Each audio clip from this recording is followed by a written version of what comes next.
andito kami sa labas ngayon. Merong ano tawag nito? Mercatino. Ayan. Tingnan nyo po. Baka dadaanan natin yan later. Tsaka, andito kami ngayon actually sa isang tourist spot na city. Malapit na din sa city namin. Ayan, oh. Ayan. Pakita ko lang sa inyo ang lugar dito. Mga sports.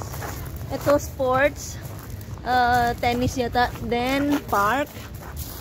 Ayan.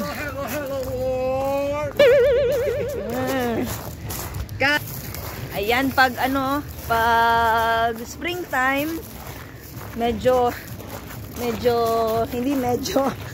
andito kami ngayon sa labas. Kasi nga, holiday ngayon dito sa, sa Italy. Kaya ito na, namin yung mga bata para makalabas. Hindi lang nasa loob lang ng bahay parati. Ayan. Ilibot ko kayo kasi nga maulan-ulan talaga. Maulan kanina. Pero okay na. Medyo okay ng panahon. Ayan. Ayan, no. I'm sure nakikita nyo to sa aking mga reels doon sa aking Facebook. Kasi nga meron akong ano tawag nito? Meron akong business online. Napopost ko na ito sa aking reels noon. Kaya ito sa vlog ko, ipakita ko lang talaga ito kung ano ang lugar dito sa Italy, yung mga kultura nila. Ayan. Ito yung downtown area ng city. Ayan, maganda. Medyo na ngayon, late afternoon na, mga 5 PM. Ito na, lalabas yung mga people galing restaurant kasi nga lalabas sila sa restaurant mga alas 3. Kaya ito na ngayon. Yan, tingnan nyo po. Ayan.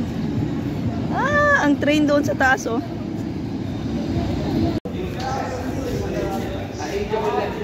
Ayan. Pag weekend, ganito mga people. Pag weekend, ayan. Yung mga shops open. Then, ayan. Ala, the rest is closed. Sirado.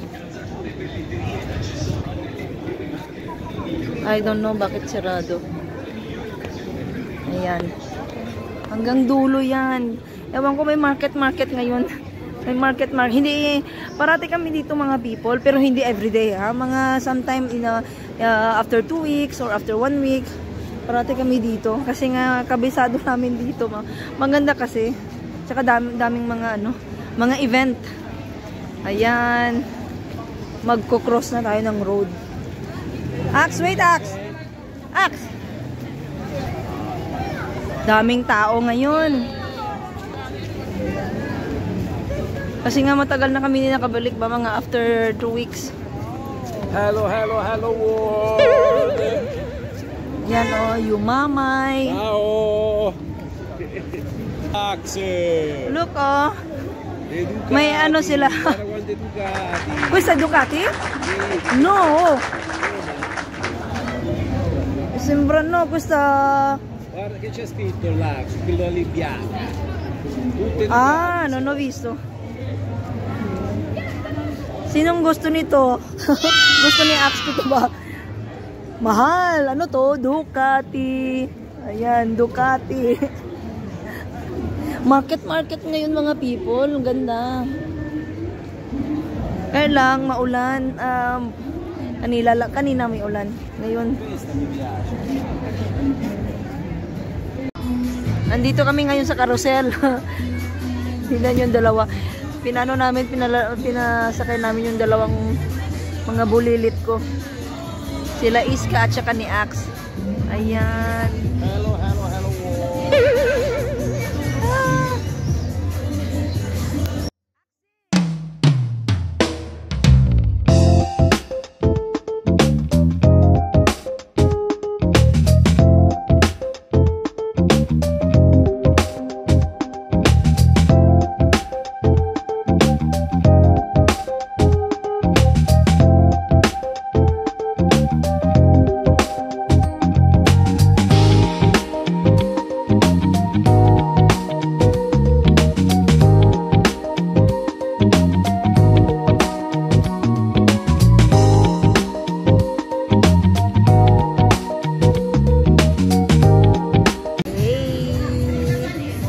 kakatapos lang.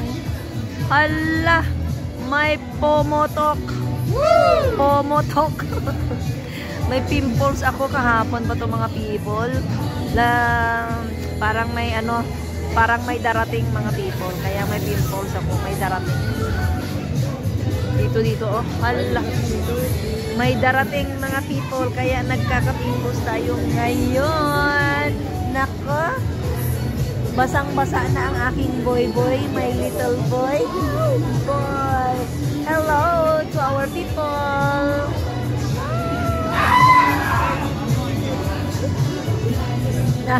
Nah.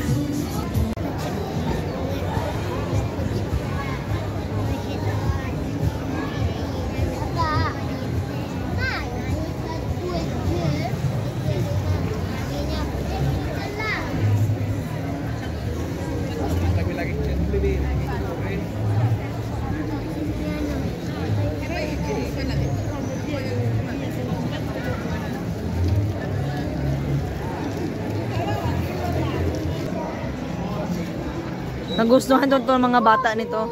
Alam nyo ba, ito usual to dito sa Italy, mga downtown, mga bars. Ang bars nila dito mga people is coffee shop. Ayan sa mga tabaki. Usually yan dito mga people. Ano lang to, mga 1 euro. Laruan to siya. 1 euro may 2 euro. Yan, tingnan nyo po. Nagustuhan to ng mga bata. Iniiwasan ko mga people lang dahil nga madami na kami doon sa bahay. No, Ax, I don't have the 1 euro. Minsan, inaano ko na lang itong mga bata kasi nga talagang dito. Ewan ko lang kung sa Pilipinas may parang may ganito.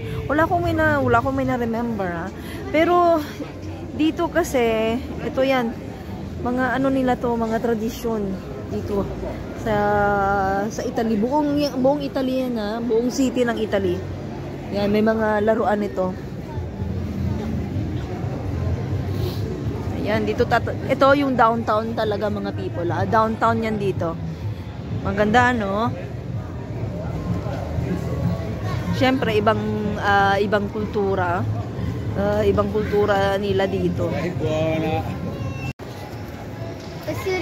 Andare a comprare una Ducati. Cos'è? Un'auto. No. Io voglio comprare un Lamborghini. Who loves cheese? May ipakita ko sa inyo. Ito yung Parmesan cheese sa Italy. Ako, gustong-gusto ko yung mga cheeses talaga. Pero, ito yung Parmigiano Reggiano. Ito yung Parmigiano Reggiano. Ito siya is made from cow's milk. Masarap masyado itong mga people. Tingnan nyo, ito yung mga months ng mga cheeses. 30 months yan na cheese. Tapos yung isa, 48 months. The more yung mataas na months ng cheese, the more ang mahal. Kaya tingnan nyo, 28 per kilo na cheese ng Parmesan. Masarap masyado to siya. Kaya ginagawa dito sa Italy yung Parmesan cheese. Original ito sa Parma.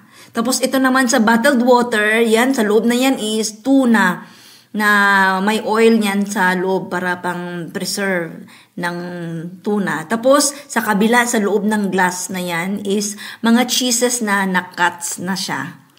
Kaya, ang dami masyado yan sa loob ng shop na yan. Kaya, na-curious ako, gusto ko lang i-share to sa inyo kasi nga, natikman ko na. Lalo na to, nang nakita niyo na may nabitay sa taas, yan siya is, prosciutto ang pangalan dito yan sa Italy. Yung dried na legs ng baboy. Ayan. Masarap na maalat. Kung mahilig kayo sa karne dyan. Ito mga people. Ayan. Nakita nyo to. Itong cheese na ito na stick. Ayan. Matamis yan na cheese. Matamis. Mahal lang siya. Kaya ito, may mga cheese na hindi original na sinosold out sa labas ng country. Pero dito sa Italy mga people, ito yung original na cheese ng Parmigiano. Parmesan sa English. Kaya ito, ayan yung mga prosciutto, tapos yung mga rice, yan kung nakikita nyo yan, hinahalo yan sa cheese.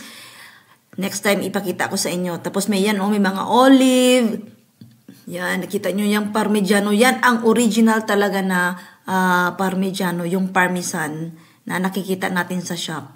Ayan.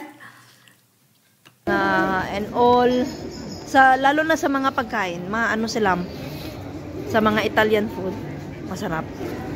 Ito naman people, sa mga damit. Ito mahal to. Super mahal to mga people. Medyo, hindi natin kaya to. Kasi nga, ang presyo is 87 euro. Ang pantalon is 87. Aks no, aks. Mommy, Medyo may kamalat. Aks no. Possiamo andare? Oh, aks ya. Non sono più monopattini, oh. E li hanno tolti perché adesso... Tapos, ayan na sa dulo to.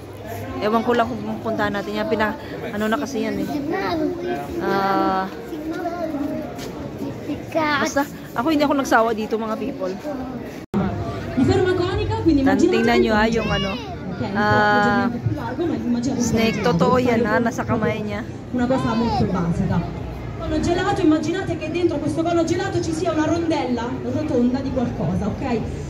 Immaginate che sia messa per obliquo, se per obliquo passa ancora un filo d'aria. Andare a dare le pacche così a caso, tra volte cade. Perché immaginate quel cono gelato con quella... Napapagod na yung mga bata, mga people. Ngayon, pinadala ko sila dito. Nag-ice cream. Ayan, Axi. Yes! Napagod na sila. Kaya,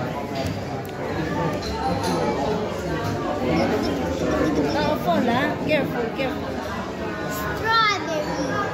Eh? Strawberry. Yeah. Strawberry. In Italiano, fragola. I-tour ko kayo dito mga people ha. Pakita ko sa inyo yung place ng, ang tawag nila dito is bar. Kung sa atin, sa Pilipinas, ano to, coffee shop. Teka ha, i-turn out natin. Ito yung bar nila. Maganda no. Tingnan nyo yung mga ano nila oh, yung mga wines. Talagang punong-puno ng mga wines dito kasi nga best talaga yung mga wines dito sa Italy mga people. Hindi pa ako nakatry pero sabi-sabi masarap. Tsaka nakikita ko din si mga people yung quality ng mga wines nila. Tsaka yung mga pasta, yan. Ayan. Tapos tingnan nyo yung mga coffee. Ayan. Ang mga tao dito nagko-coffee lang yan sila dito. Kaya, no wonder nung mga Italiano dito, masarap talaga yung mga pagkain nila dito. Ito yung akin lang. Ayan. Pakita ko sa inyo mga people ha. Yan lang. Yan lang yung akin. Yung asawa ko, inaantay ako sa labas. Kaya kami dito, pinaupo ko muna yung mga bata. Although, dito mga people is medyo malamig pa. Actually, springtime na dito. Pero, manageable.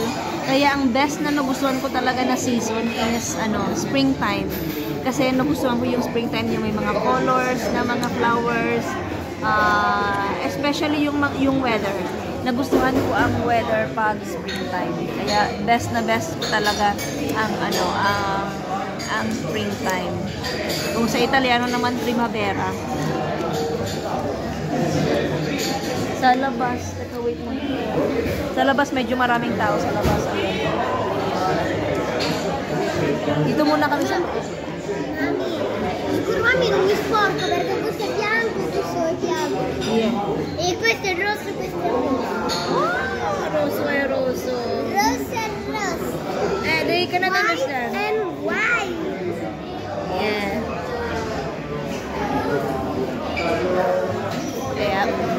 Kaya ito, mag-ano muna kami mga people ha.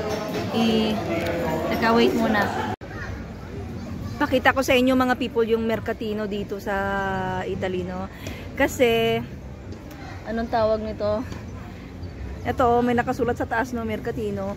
Hindi to siya everyday nabubukas yung mercatino. Teka, saglit lang. Oh, where you go? You come to mommy. Yes, mommy. Hindi to sumunod yung aking iska. Oh! Perché? Goodness. businessman.